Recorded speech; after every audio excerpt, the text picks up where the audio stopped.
Bold Podcast. What's up, guys, and welcome to the Bowl Podcast, where our topics are determined by the bowl. Today, we have a special guest with us, Leboriah. How you doing? Hey, Chris. All right. I'm doing great. Okay, good. No, that's beautiful. It's crazy because I want to tell the people I want you to tell the people kind of how we met. So how did we meet? Well, crazy story. We go back, I believe, in 2018. Well, just to give a background story. I'm a first gen, and I go to the University of Houston downtown.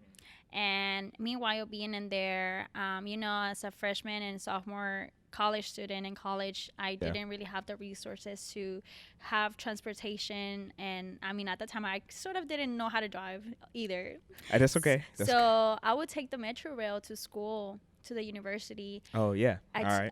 I took the rail for about 3 years. Anyways, in that process, I met a lot of people along the way in that Metro Rail. To me, the Metro Rail, like riding the Metro, was a networking space. It was a day where it was sort of raining, and I was actually standing at the rail. I was not sitting down at that time. And I will always see Chris. Like, when you see people, like, I guess when you ride the rail, you get used to seeing people all the time. And sometimes it's the people that get on it are the people every day, like your every day or every other day that they get on. So it was a little consistent with Chris. I will always see him, like, get on the rail, for about maybe like 5 minutes because the stop was not that far. And I'm not trying to look like a stalker, but, you sometimes see people when they get off, And I mean, at that time, Chris got on the rail, and I don't know where, like, I don't remember if it was me or you who started that conversation. Yeah, but I think it was me. I think I was reading a book, I believe. And then you sort of asked about it, and then I gave you a little of like the what the book was about. Yeah. And then we clicked it off from there. You asked me what was I doing for a living, and I told you I was a college student, working at the gym. And then you told me you worked at the where you worked at. Yeah. And then we kicked it off from there. After that, we sort of kept in touch in the rail because I will always see you. That's facts. And then I believe I got your number. You gave me your number, and then from there, we kept communication. That's fact. Fast forward to a few months. Crazy story. My guy friend, which is a really close friend to me, he was like, "Hey, like I'm gonna go celebrate my friend Chris." Yeah. I'm like, "Chris, oh nice." I'm like, "Do you have a picture of your friend, or like how he looks like?" Yeah. Because he was sort of inviting me too, and I was like, "Oh, like let me see." I'm like, "No way." I'm like, "Chris." I'm like, "I know him." He's like, "How'd you know my best friend?" Well, that's how it goes. And then I gave him the story as well, how I met you, but it's been like almost 3 years that I met you, 3 years ago, and then to this point, I'm so grateful, and look at us now. So I know, on a podcast. It's a journey. That's what I'm saying. Yeah, that's a good memory because I knew like a lot of the details because I knew it was the rail and stuff, but I kind of forgot about the book and stuff. And then I think we talked about concerts and stuff like that. Yeah, so it was good. Well, good. I know a lot of people here. The accent, they would say, "Where are you from?" Tell people where you're from. Where you repping? Dun, dun, dun. It's sad too. Okay. Because we actually didn't get to the World Cup, but you know what? It's okay. It's always a lesson learned. Next 4 years we'll make it there. That's right. But I'm repping Colombia, so I'm from Colombia. Nice. But yeah, both parents Colombian, and I was raised in a very Colombian household, and I didn't learn English until I was like 12 years old because I was forced to. But I do consider myself fully Colombian just because, at the end of the day, my parents raised me in a Spanish household, and they taught me the culture, and I will always go when I was little. So I hold myself as a very strong Colombian 100%. Yeah, I respect that. And the people respect that. That's real. Okay, so now, before we start, I'm going to pray because, if it wasn't for God, I wouldn't have this podcast. Of course. So I'm going to pray, and then we're going to go ahead and go into the bowl part of the podcast. All right. Fun. So, God, thank you for this podcast. Thank you for Leboriah as a guest, God. Lord, thank you for the setup that we have now. Thank you for a place to record. We pray that this is a good podcast. We pray that it gives you glory. I thank you in Jesus' name. Amen. Amen. Amen. All right. So So let's go ahead. I'm gonna pull the bowl to you, Mm-hmm. and then you pick from the bowl. Don't tell me what it is yet, and Okay. then I'm gonna tell you. You could say, okay. Perfect. Super excited. Oh my gosh. I love this. It's kind of like, like I'm not expecting Yeah. anything, so I'm just going to go with the flow. There's no prep. There's no prep, Okay. y'all. So I look. All right. Yeah, you can look. Okay, perfect. Okay, what you got? Pros and cons of knowing me. Okay. That's a good one here. I'll take that from you. All right. So, what would you say if somebody's first meeting you, and then they're getting to know you like over a long period of time? What are some pros and cons? Like you would say, like, oh, a pro of knowing me is this, but also you might get this side of me. What would you say that is? I'll start off with the pros, just because I feel like that could lead into my cons. Okay. I'll say the pros of knowing me for a while is that you will know that when I want something, I go 100% into it.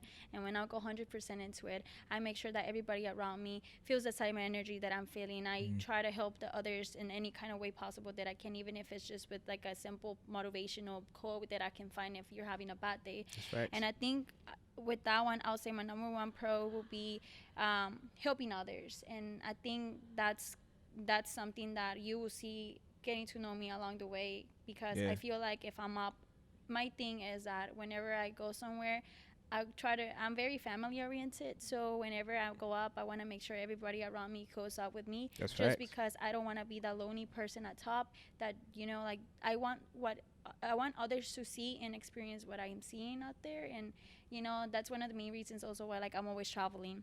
But my second pro, Okay. my second pro will be let me see. No, you good. You good. Take your time. That's what I want. I want it to be raw. I want it to be, so you're good. Like whatever your second I said pro. helping others. Uh-huh. My second, and also with let me go back to helping others. No, I you feel good. like like the way I am set up is that I try to be. No, okay, I got it. All right, bet. My second pro will be my knowledge. Right. I feel like many people see me as someone that like as a pretty face, or Yeah, I got you. I'm not saying I am like that out there, but but at the end of the day, I try to put myself in different kind of scenarios and trying to see different kind of point of views. Yeah. When it comes to culture, when it comes to knowledge, when it comes to different sectors, even in my own career, I like to be well-rounded. Yeah. Just to make sure that if I'm speaking to someone, I know I'm seeing their point of view and their side of things. Okay. So I think that's one of my big pros, because when you're talking to me or I have someone expressing themselves to me, I try to make sure I'm seeing different perspectives to help them in the best way possible that I can with the knowledge that I have or whatever I can help with. And I think that's one of my pros, that I have my knowledge and helping them with what I have learned to express it to other people. And I could definitely agree with that. There's one thing that I noticed about you was your connections had a purpose to them. Like, because some people will have connections just for like clout reasons, but when I met you, and I remember I came to your it was your birthday, I think. I came to your birthday party, and like literally the whole place was full of people that knew you. Like I'd be walking in, I was like, Leboriah? They're like, yeah. I was like, Leboriah? And I was like, how'd you meet? And it was people that met you at school. There's people that met you in business and things, and it was like the same warmth was across the place. Like everybody that met you, they were like, yeah, I love Leboriah and stuff like that. And it wasn't a thing where they felt like, oh, she's just knowing me to know me. But it was like she actually wanted to get to know me. And you connect people that have like things. You know what I'm saying? And so that's something that I think is a pro. Like with your knowledge that you have, you're good at looking at people and saying, oh, I know somebody that could help expand you. And I know somebody, I'm going to pull this person and put y'all together and watch y'all grow. And so what you're saying is facts. It's facts. She's not making it up, y'all. It's facts. It's facts. And I also, going back to my birthday, I think that's another pro of me. I try to utilize, I feel like a birthday, it's a new growth, a new birth, a new year. And I try to use that to, like you said, with all the network that I have around me, try to make it useful. And it's not even like, to your point, Yeah, I have my network, but I try Mm-hmm. to make sure within that network, I try to keep up and touch them. I You try to do. reach out here and there, not all the time, because we're all busy, but Mm-hmm. I try to reach out to each one of them and making sure that, we keep that contact. Because, like you said, one thing is having a network, another thing is connecting with that person Yeah. and digging more, like I'm here for you. And I think I utilize my birthdays to make sure that everybody gets together. And the middleman is me. I'm the person that That's everybody facts. knows from everybody. And now each birthday that I go to, some of my friends already know each other because they're like, "Oh, how y'all met through Level? Like I met her through you." Yeah, Like yeah, yeah. and I love that That's facts. feeling. Yeah, So yeah, that's good. Okay, and now we got to get to the nitty gritty. The cons. What would you say? the cons. Mm. I feel like my cons is I care too much sometimes. Okay. It's where like I try to care for people so much, but I think sometimes caring could lead to sometimes disappointments. And I Uh. think that's one of my biggest things that I get. I care so much for people, and I sometimes, like sometimes, there's times, and I'm not perfect. I do make mistakes, and I think sometimes I put others before me at times. Mm-hmm. And I think, I have to start, like, I set boundaries now within myself, that sometimes, I have to fill in my own cup in order to fill other cups. Because if I'm Yeah. filling from an empty cup, I mean, I'm just draining myself. And at the end of the day, like, someone is getting something from me, but at the end of the day, what am I like? I'm empty. So Yeah. I I think feel that's that. one of my cons, and that's something that I on the daily basis I try to do my best at. Which, like I said, I'm not perfect, Yeah. but I think that's my cons. That sometimes I care too much. I feel that, and it's something where like I think a lot of people don't understand that concept, like because you have people that say, oh, like it's because I care too much, and Mhm. everybody's like, okay, but no, it really can be a con because you can have somebody that you care for a lot and their needs take precedence over bettering your life. You know what I'm Mhm. saying? So you'll have a responsibility that you have to take care of, and you care about this person so much that you're like, I'm willing to give this up for you. And sometimes you don't get that back. That chance that you had, you Mhm. don't get it back because you're like, I was showing you that I care for you, but you can't give me the same chance that this person was giving me. So Mhm. I get that completely. I think some people don't understand what that means. So that was a good breakdown. That was a good Yeah, breakdown. for Yeah. sure. Good, good. See, look, you're natural. You're natural. Okay, so let's do this. Let's go ahead. We'll pull from the bowl again, and then let's see what we get. Okay. Ooh, this is exciting. All I right, bet, love bet. this. See? Let's see. Close the eyes. Okay, let's see what you get. I got discipline. Ooh. Ooh. Oh, I love this one. We will see. We'll see. Okay. So I feel like you already kind of know where it's going. Talk about how are you disciplined, and how did you become disciplined, or if you're not disciplined, what do you want to change that? Yes. Okay. I wouldn't consider myself like the biggest disciplined person ever, because Mm, sometimes we do get lazy at times, and I'm not perfect. that's facts. However, I would say that discipline did not. I wasn't disciplined back in high school. I was in like that discipline my whole life. Yeah. I think one of the biggest things that being a college student has taught me is discipline and Yeah. grit.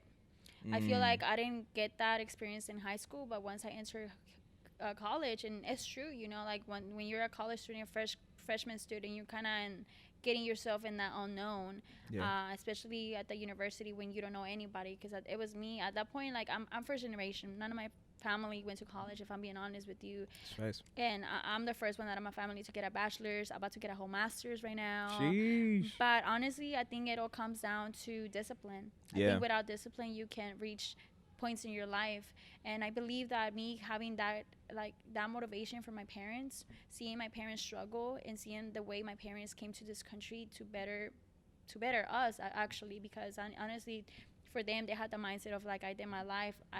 My mom is a housewife, and my dad was working for us to take care of us. But Yeah. it got to the point where I was like, you know what, I'm seeing that struggle, and I want better for my family. So I use that motivation to discipline myself, because at the end Yeah. of the day, nobody's gonna come save you. You have to pick up your own self. And I told myself that if I wanted a better life for my family and myself, or the people around me, and whatever I believe that anybody could be anybody that they want in this world. There's no impossibility for that. but I do believe that it takes hard work and dedication, and I use that vision where I want it, and I'm still using it where each year, you set different goals. So I use that motivation to get up every day. I'm like, you know what, nobody's gonna wake me up to go to the gym. Nobody's gonna wake me up to, eat healthy. Nobody's gonna be here to babysit me, or hey, do the homework, it's due on Sunday. Hey, nobody's gonna tell me read that book. Nobody's gonna tell me like do this and do that. Like, I had to do it myself, and I think it all came down to seeing the struggle of my parents that led me into, give me strength. And I think that's one of my biggest things right now, like using all of that each year to, and remain humble. I think discipline also, it's about like knowing where you're coming from, but also knowing where you're going, and having that in your mindset, having a vision. It's what keeps me going, honestly. That's good. And I meant to ask about that too, because I know with you saying you're first gen, I know that can be tough, and I always wondered, because I've met a few people that were first gen, and so I always like to ask. So you lived your whole life watching your parents and how they didn't, go to school, right? And so what do you remember the moment that you decided, like, I'm gonna keep going, like through college, get my master's? Like, what was that point? Do you remember that point, or what was your thing that pushed you to keep going? It was a talk that my mom gave me, and it could get very emotional for myself. But now you good. When I was in high school and I graduated, my mom, she sat me down. She was like, you know what? I'm not gonna force you to do what you want to do in life. Yeah. I'll support you 100%, because at the end of the day, like high school for my parents was already a lot. So my parents was like, you look, you're 18. I mean, I was 17, but about to be 18. Yeah. And my mom was like, look, you graduated, you accomplished something that none of us have done. Yeah. Like none of your cousins, none of your family has done, and we were proud of you for that. So whatever step you take next in your career, we're 100% supportive of what you want to do. Just know, my mom just told me this, just know that I want you to live a life that I want you to experience all that you can in this life. And my mom told me, go out there, eat the world, don't let the world eat you. Yeah. And she was like, you have everything that you need within you. Use that and take care of you, but also like go search life. Like life is like, world is so big, and we're just this small little person, but at the same time, like nothing is impossible to you. And I don't know what, I think having that conversation with my mom and having that support kind of was like, you know what, like she's right. I think, nothing is impossible in this world. I'm going to go after whatever I want. And having the support of my parents gave me like more of a push. Yeah. And then also another thing she mentioned to me, she was like, my mom really doesn't really like to travel. She's very conservative to herself, very, traditional. Yeah. So it got to the point where my mom was like, go do the things that I wish I could have. Because my mom had me at, 15 years old? So my mom had me at a very young age. And my mom was like, go do what I wish I could have done at your age. Go do the things and come to me. Tell me the stories. Travel the world.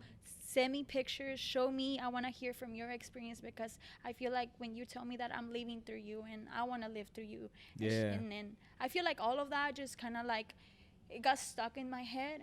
And everywhere I go, and even like your best friend Joshua, I know he just started school as when, and this is getting out of topic, but I also told him that I'm like, wherever you go, make sure you eat the world.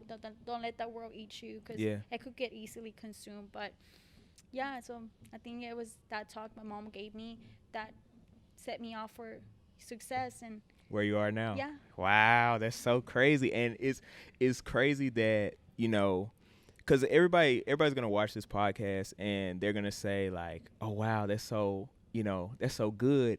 But like when the guest outside of the cameras, like I can really say that's it. Like it explains your life now. I'm like, that perfectly matches up with who you are. Because by the way, I know people are wondering, I'll have her plug her Instagram later, y'all. Calm down.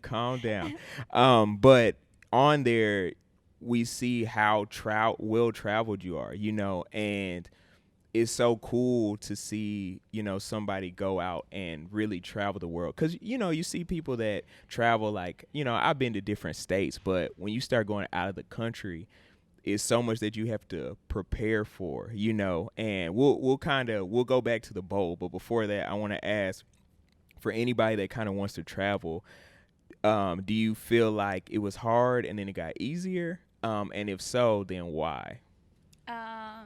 You know, like I mentioned to you, going back to the story of my mom when she told me that, I actually I wanted to start traveling right after high school, when I was a sophomore in college. Although I didn't have the friends or network at that time, because I was just a little girl, just getting my way into the world. So I didn't have any friends. But I did tell myself, if I don't have the people around me, I'll find the people that want to travel. So I don't know where, I think it was a sign, I saw a post of study abroad. And like I said, it's scary. Yeah. For a person that has never traveled, never in my life gone into the airplane. They didn't know how to get a passport. I didn't even have a passport, nothing. So yes, it's definitely scary. However, if you really want something, you're going to go for it. So I was like, you know what? Nothing's going to stop me. This is what I want to do. I want to start traveling. With or without the friends around me don't want to go, I'll go, because at the end of the day, this is my life and this is where I want to go. So I saw the flyer, Costa Rica, and I went to the social event that they had to give us information about it. And like I said, they said that we needed a passport, which I didn't know how to get one at that time. Anyways, so I got my passport and everything. And then later on, it came down to I got accepted to the university in Costa Rica, started traveling. It was so going back to the first day, I guess it was like the day of departure to Costa Rica. Okay.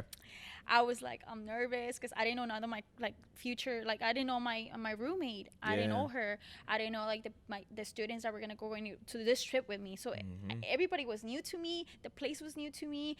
Airplanes and airports were new to me. I didn't know where my gate was at. I didn't know where and you know what's crazy? Yeah. Like, my dad didn't even know where to drop me off at the airport. So we were all of us were just struggling.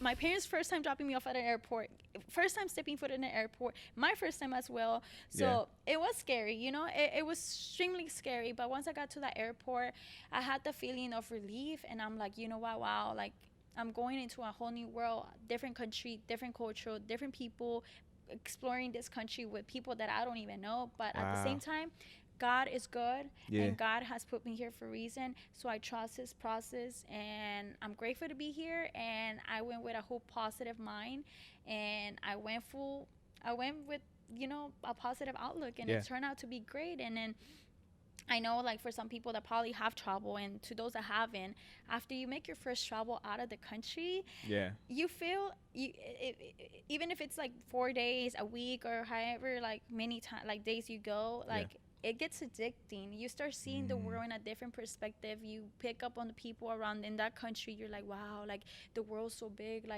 it's beautiful. And it gets addicting. And then afterwards, you learn what went right and what went wrong in that trip, and you use that for your future travel. To learn, to learn. And you take it on to another travel. Next thing you know, and your other travel, now you know what not to pack, what not to do, what time to, you know what you're doing. And it just gets easier and easier each time you travel. And honestly, this year was my actual first time going all the way to across the globe to Greece. Wow, that's good. So, and it was my first time too, and it was scary, but at the same time, like I said, having the right people around you, using your experiences from past travels, it gets easier. Yeah.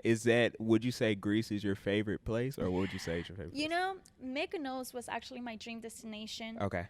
Which I went and I loved with everything, and it was amazing. However, I had one of my good friends wanting to go to Italy. We went to Positano, Amalfi Coast, and Capri. Oh, nice. I'm a very beachy person. I love the beach. And I think I will say, although Mykonos was my dream place and I loved it, but however, when I got up there to Italy, I'm like, wow, am I allowed to change my mind and be like, Positano is my new favorite place? Yeah. Imagine, you have the pasta, you have the fresh, coast seafood, you have the best pizza, the best wine. That's facts. Beautiful waters. It was just beautiful. I think at that point, I'm like, you know what? I think Positano takes number one. Good spot. Hey, it goes like that. Greece is like, okay, they'll have to make it better for you next time. But you know what I think? I think Greece, Santorini, because I went to Santorini, but I think Santorini would have been better experience if I was like, it's very romantic, you know. It's not a place really to go with friends. Yeah, you can go by yourself or with friends, but everybody around there is either celebrating a honeymoon, anniversary, just or got couple. married. Yeah, just got married. And I think that's one of the things you learn as you go. Like, that's one of the lessons I learned when I travel. I'm like, you know what? Now I need to do my research more on like countries that are like just couple based, so I won't have to go there if I'm single. You know? Yeah, like, and see all the couples and stuff. And that's what I feel about that's kind of how I felt about Hawaii. I know I've seen a lot of people go there, like family wise too. I have friends that go, and I always thought that Hawaii was that's for people that just get married. But is that? Have you been to Hawaii? Yes, I went to Hawaii. Of course. Funny story on that. Oh no. Okay. Okay, so like you know, like when from Houston you had to fly into LA. Yeah. And Hawaii, it's known as Honolulu and Oahu. Yeah. Okay. It's the same thing. It's the same thing. Yes, which I don't know. Okay. Yeah. I Okay. have no idea. Okay. Well, this is where it gets funny. Okay. So I was in LA airport. The girl asked me I asked her, where you going? She's like, oh, I'm going to Oahu. I'm like, oh, that's Hawaii, right? She's like, yeah, it's Hawaii. I'm like, oh, nice. I'm like, I think I'm gonna book that spot next time. She's like, where are you going? And I was like, oh, Honolulu.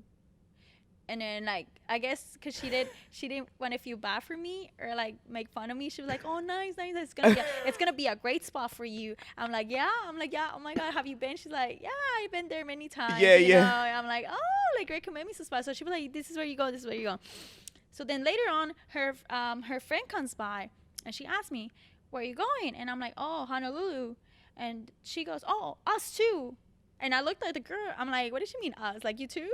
She's like, yeah, we're going to Oahu. I'm like, wait. And she's like, I didn't want to be rude, you know. I didn't want to hurt your feelings. Yeah. And then the girlfriend with her friend was like, yeah, Oahu and Honolulu are the same thing. I'm like, oh my God, oh no. But you know, like it's one of those things where, like you said, like you learn, and people are willing to help you. You know what I'm saying? That's so crazy though. She was nice though. She was nice. And then, you know, like I have thick skin, so I was like, I took it as a joke, you know, because exactly. You can't just live life too serious sometimes. And I'm like, you know what? Facts. She just didn't want to hurt my feelings. Yeah, and I respect that, you know. I respect. Thank you for not hurting them. Even though I got them hurt later, but it's okay. You know, it's okay. That's good. Okay, now let's keep it rolling. That's great. That was great. See, natural. Okay. We have a great host here, so you. Hey, thank you. You know, I appreciate you. Yeah, Let's see. Another one. Let's see. Fears. Ooh, fears. Okay, and so this. We'll see. This might be our last one, or if I'm feeling it, we're gonna keep going. We might do more. Okay. Okay. Fears. So, what are? I want to break this question up because I think I want to help people too with it. So, give me a fear that you had that you got over, and then give me a fear for the future. All right. Okay. We'll break it up like that. I think one of my biggest fears was scared of falling. Like falling. Okay. Like physically or? Overall in life. Like. Okay, I got you. Falling or like falling, failing. Yeah. Or, you know, like just. Got you. I get what you're saying. Letting go. Yeah. Okay. So, and you know, I think that's everybody. I think that's pretty normal for everybody to be scared to fall, like even like physically too. Yeah. You don't want to mess things up, you know. No, you could. Yeah, exactly. So one thing that I did to get over that fear, and my mom was like seriously super scared of me. She was like, "No, don't do this." I went skydiving. Wow. Yeah. And although to some people it's like, oh, she went skydiving, like, oh, that's like, some people have done it and they're like, oh, it doesn't faze me. I've done it like 5 times. But to me, that one time that I did it, I was like literally I had to make a whole pose. I cried. I'm like, I'm really about to face the biggest fear of my life right now. Like, like, what's going on? What if I die? Like, at least I lived a good life. You know, I'm good, God. If you make me like fall right now, like, it is what it is. You know, I'll see you up there. Yeah. I'll see you up there. Yeah. So, like, I did skydiving. And the beautiful thing about it was the free fall. Because I didn't have no type of control, like, how to hold on to things. I didn't have no type of control of my life. All I know is that at the moment, I was just enjoying the blissfulness and just letting everything go. And just, I mean, that's all I could do in the top. You don't think about nothing. You literally just thinking about, like, like how blissful life is and how beautiful it is from up there, and like you sort of just like praying for your life at that moment. So after that free fall, it got a little bit slow, and then I started seeing like the whole view, and then that's when I took the deep breath, and I'm like, dang, like actually falling is not really scary. I think, you know, it's all about experiencing, and I think that's when I started to realize, and I've been applying that in my life, because sometimes I used to hold on to things, but I think what skydiving did to me is that it changed my perspective, and that we live and we learn. And you don't learn if you don't fall, or if you don't fail in life. And I think sometimes that's the beauty about things, that you have to experience the falling or failing to learn, and experience the blissfulness outside of that fear or the fall or failing in order to grow as a person. And believe it or not, after that I was like, you know what, I have unlocked a new fear. So like after like you unlock your fears, you're like, damn, I'm like, it's kind of like like not traumas, but it's kind of like fighting your demons. I mean, you keep fighting and fighting your demons to like where you're just like, dang, like I'm actually not afraid of this anymore. Like you know? Exactly. I'm gonna keep going. I gotta say this. You are spitting, like you are talking. Oh, dang, I mean, like no, because like this is a crazy thing. Like this is the whole point of why I wanted to do this podcast, because I feel like, of course, I like we talked about, you know, a lot of people will see somebody attractive, somebody, and they'll just think, oh, they're probably like this, and I'm like, everybody's a person, you know, and so, but. I mean, I knew you would be, you know, talking, but I'm so like honored to have you on here, because like the stuff that you're saying is stuff that I think a lot of people feel, and they feel like there's such a separation from, because just real quick, about how many followers do you have on Instagram? Right now, I'm at 14.8K. 14.8K. Yes, and they're not bought. They're actually like people that I have gained over the years. So. And see that, and like somebody would just see your followers and say, oh, she's probably like this and this and this. And this is why I wanted to do this, because I knew, like, I know you, and I was like, I need her to show people, like, no, these are real people. Like this isn't just, you know, and they work hard. And I know you've worked hard for your followers too, because like you post content like a lot. You post a lot of content, which is good. And you know, that's what's really built it. And people just think, oh, it's because she's pretty and stuff. But you've put in the work, you know, to do it. And now you're talking and they're like, she's not real. I'm like, she's real. She's real. She's real, girl. So I just had to say that. That's awesome. But wow. I get that. I get that a lot as well. You know, like sometimes people look at my profile and they're like, "Oh, I could." No, actually, when people meet me in person, they're like, "What do you do for a living?" And I tell them, like, "Hey, I do this, that." And they're like, "All right, you have Instagram?" I'm like, "Yeah, I do." So they check my Instagram. And they look at me. They're like, "Oh, like honestly, like if I was just looking at your profile and I didn't know you right now, I would honestly not assume that you're doing what you're doing." See. And I'm like, you know, I think that's the thing about social media. Everybody tries to portray their best selves. Yeah. And people only see the perfect picture, but people don't ever get to see like the background of like the travel, like what it took for you to get to that level, or you know, your insecurities. Because at the end of the day, I feel like everybody has their own insecurities, but it's all about how to manage them and learn from them. And you know, like nobody's picture perfect, but if the picture's out there perfect, you know, like gives a different perception. So I don't ever get offended if someone tells me like, hey, like your Instagram is so like wild, like your Instagram is so like different and like meeting you. So I take that as a, you know what, I like it. That's good. And I don't want to, and I also don't want to bypass the second part of the question about, do you have any fears for the future going forward that, you know, that you're like, okay, I got to face this fear? Yeah. Well, I don't have a fear. Okay. I do have a fear for the future, which, I mean, you know, it's everybody not meeting my own expectations. Okay. But besides that, I think my biggest fear is losing my teeth. Really?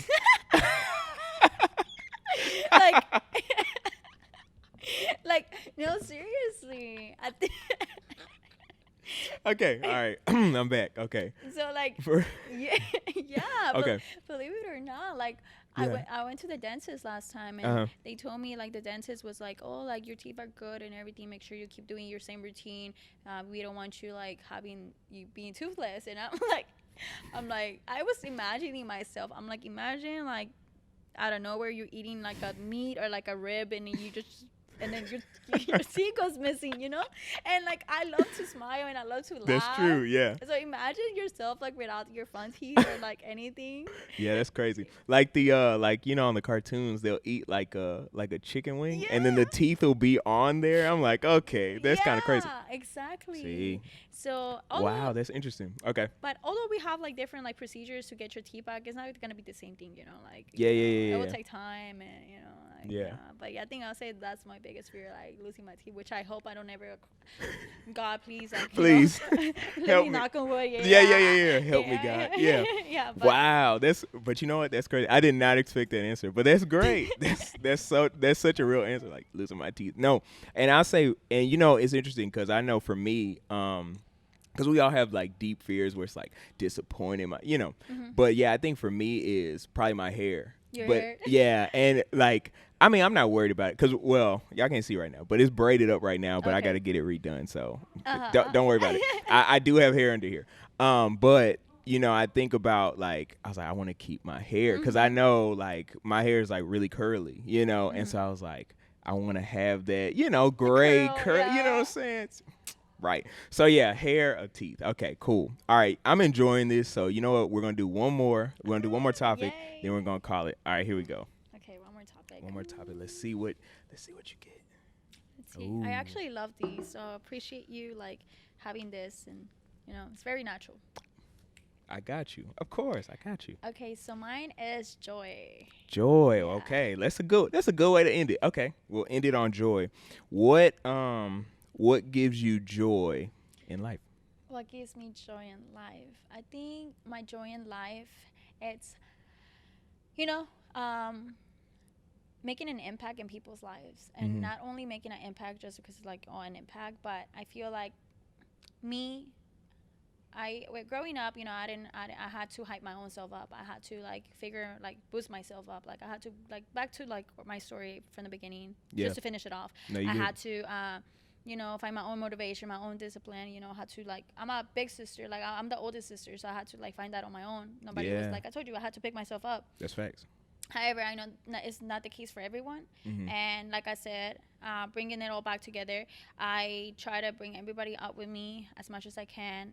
If I can, I like to see everybody around me happy. If I'm happy, if I see some of my friends, you know, I try to help them out. But I think one of my biggest joys in life is making sure that I'm impacting, not only being present in their life, but I'm also making an impact in their life. Like, am I helping you? Am I here to, like, am I helping you, like, emotionally? Like, you know, I hype everyone up, because at the end of the day, you know, somebody could have waking up that morning, could have showed their best self, and nobody acknowledged it. So I try to do my best to acknowledge people and make sure, you know, like, they get boosted, because I think that small little effect, you know, can go a long way. Maybe there was somebody's last breath that they wanted to take, but just a little support could have like brightened their day up. And I think that's what brings me joy, and making an impact in people's life, and just being the hype person for them, and making sure that, you know, like I try my best to give props where it's needed, and like if I see beauty, I admire beauty, so I try to give it its best thing. You do. And then besides that, traveling. I think traveling is my biggest joy in life, and I think that's my escape from, you know, everyday work life, and, you know, school and all these responsibilities. So it's like a great way to decompose and just stay in the present, fight with people, make an impact in a different world, in a different country. And, you know. Wow. That's good. See, and so I got to tell them the story of, like, even today, you know, how we you get in here. Oh my God, yes. So now I gotta tell y'all, so basically Leboriah is, I've never met somebody, so I've had people call me on the phone, like I was telling you, I've had people call me on the phone and be like, oh hey, like good to see you, blah blah blah, like live, you know, and I'm like, okay. But the next time they call, they're kind of like, oh yeah, I forgot this is this, and they come down to regular, like, I just talked to you, so I'm gonna come right here.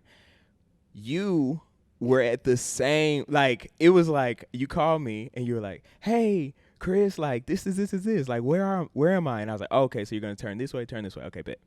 Few minutes later, you call again, hey Chris. I said, what? Like you, like it was, you called me like three or four times, but you were the same level. And so I, like, when you say that you love to give people joy, I see it And because some people just have a personality for it, which you do have, but I think it's also goes with your like your determination and your discipline, because I can see that you bring joy on purpose. Mm-hmm. You know what I'm saying? Because like I like to make people have fun, feel good and stuff like that, but it's kind of like if I'm having an off day or something, I'm like, all right, I'm chilling. You know, it's like I'm out there, and then I'm like, okay, I'm kind of chill.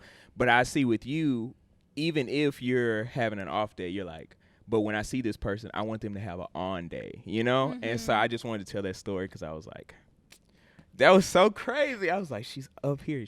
Okay, so last thing we're going to do, I'm going to have you, this is your camera right here. Just look in the little circle.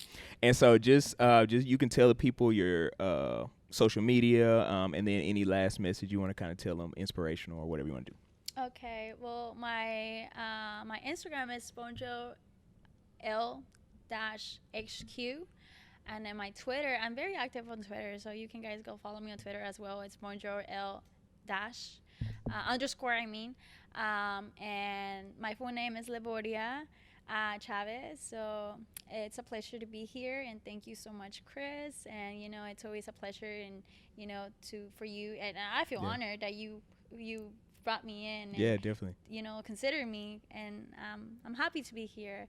And one thing I'll say, like my mom told me, to everybody that's listening to this, make sure that you know you eat the world. Don't let the world eat you, because at the end of the day, we live in a world full of chaos, and you know there's a lot going on. But don't let that consume you, and just keep going. And remember, anything in this world is possible. So you can go so far if you really want it. Man, that's great. Perfect. Thank you so much, Leboriah, for coming on my show, on my podcast. You're like literally the first episode. Like you're the first one. So you like knocked it out of the park. It's crazy. So thank you for coming, guys. So this has been the Bold Podcast. Thank you for joining. We will see you guys next episode, and we're out. Peace. Peace. The Bold Podcast.